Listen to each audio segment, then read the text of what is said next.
O título desse vídeo é: existe tratamento precoce contra a Covid-19? Bom, aqui vai um spoiler. O entendimento dos especialistas é de que não existe. Mas afinal, por que ele tem sido tão comentado e até pedido por algumas pessoas no Brasil, incluindo membros do governo? Vem comigo que eu vou te explicar tintim por tintim o que médicos, farmacêuticos e pesquisadores acham do tema e por que você tem que tomar bastante cuidado.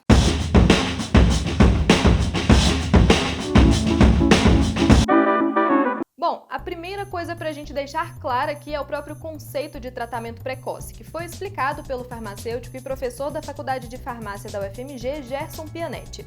Tratamento precoce é aquele feito no início dos sintomas de uma doença.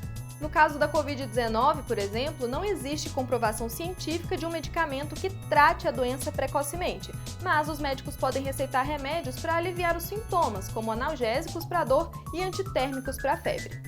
Mas existe um outro conceito que tem sido bem confundido nesse contexto atual, o de tratamento preventivo. O tratamento preventivo, como o próprio nome já diz, é aquele que se faz para evitar que a doença venha. Para a Covid, vemos uma febre no uso de medicamentos supostamente preventivos como o vermífugo e vermectina. E Pianetti deixa muito claro de que isso não funciona. Segundo ele, a única forma de se prevenir do contágio é se vacinando. Além de não funcionarem, esses medicamentos podem trazer problemas para a saúde de quem usa, e disso já existem evidências mais confiáveis do que as que apontam a eficácia dos remédios. De onde surgiu o kit Covid?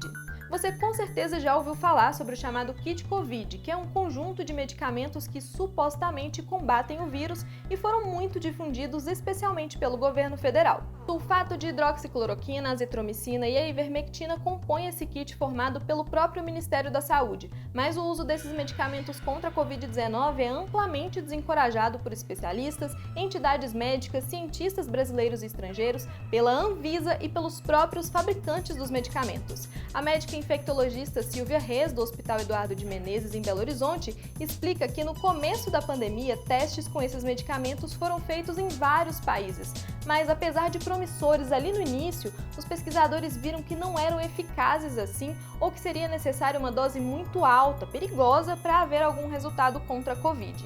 No caso da ivermectina, por exemplo, o professor Pianetti cita que as primeiras pesquisas realizadas in vitro, não em seres humanos ou animais, demonstraram que o medicamento inibe a replicação do SARS-CoV-2, mas só se aplicado em uma dose considerada tóxica, 18 vezes maior do que a terapêutica. Ele explica que a distância entre a dose terapêutica e a dose tóxica é muito pequena e pode transformar um remédio em um veneno.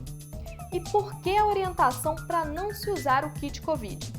É simples, porque não existem evidências científicas sérias que mostrem a eficácia dos remédios. Todas as pesquisas sérias, robustas, mostram que não há efeito terapêutico da cloroquina contra o SARS-CoV-2 e, segundo relata a doutora Silvia, as prescrições do medicamento por médicos são baseadas em experiências individuais, o que não é o protocolo mais adequado na medicina.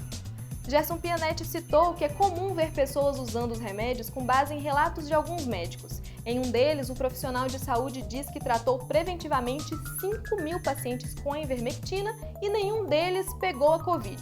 Mas o problema é, ele acompanhou essas 5.000 pessoas? Onde estão os dados delas e o processo de acompanhamento? E outro ponto, para ser considerada uma análise séria, esse profissional ou um grupo de pesquisas precisa estudar outras 5.000 pessoas que não tenham tomado o medicamento e demonstrar que um número significativo delas contraiu a Covid-19, o que poderia significar que a ivermectina foi a responsável pela prevenção. Mas, infelizmente, esse estudo não existe. No caso das vacinas, por exemplo, os testes são feitos com animais primeiro, depois com milhares de pessoas em duas fases, dividindo entre quem toma placebo e quem toma vacina, para depois definir se elas são eficazes ou não. E nenhum teste feito nesse rigor para os medicamentos do kit Covid mostrou efeitos promissores. Outra questão bastante relevante nesse contexto é a falsa sensação de segurança trazida pela crença de que existe um tratamento eficaz. Além de não cumprirem com rigor as medidas de proteção, as pessoas acabam deixando de procurar atendimento médico na hora certa. Silvia Reis convida a um questionamento. Se esse tratamento fosse tão eficaz assim, será que haveria tanta gente morrendo mundo afora? Efeitos colaterais. Alguns estudos e vários casos vistos aqui no Brasil já apontam a influência do uso dos medicamentos do kit Covid em casos de hepatite medicamentosa, principalmente no caso da ivermectina. Mas efeito colateral todo remédio tem, né?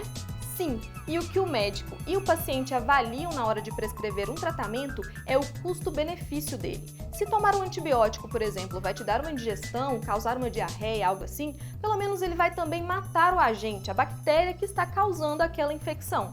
No caso desses tratamentos contra a Covid, não há uma comprovação de que esse benefício exista, só o custo.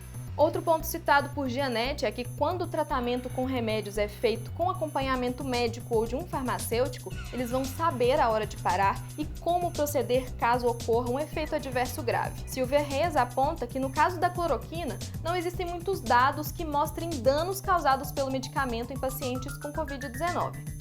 É como eu disse, sem um benefício comprovado por estudos sérios, não há por que ingerir um medicamento e arriscar. E quem tomou e não teve Covid ou não ficou em estado grave? Nesse caso, a probabilidade maior é de que o paciente tenha tido impactos mais leves da doença, porque isso iria acontecer de qualquer jeito. Vale lembrar que, ainda que o número de casos graves de Covid-19 esteja aumentando, a maior parte dos infectados não vai precisar de internação, de UTI ou de intubação. Na verdade, a maioria permanece assintomática. Como eu disse lá no início, não há um estudo que mostre que os medicamentos do kit Covid são responsáveis por prevenir a doença ou por curá-las em pacientes já infectados. E o que fazer então? A melhor prevenção, claro, é a vacina. Mas enquanto ela não chega para todos, precisamos continuar tomando os cuidados que já estamos cansados de saber. Máscara, distanciamento social e higienização das mãos. Quem usou medicamentos do kit Covid por prevenção não está protegido contra a doença e também precisa cumprir os protocolos. Caso você teste positivo e comece a ter sintomas incômodos, você pode procurar atendimento médico e farmacêutico para se orientar e saber como se cuidar e fazer durante os dias em que você estiver infectado. Não é porque o médico não te prescreveu o kit Covid que ele está deixando de cuidar de você. Todo paciente precisa ser cuidado e orientado, mas com base nos conhecimentos médicos e nas evidências científicas. E aí, entendeu?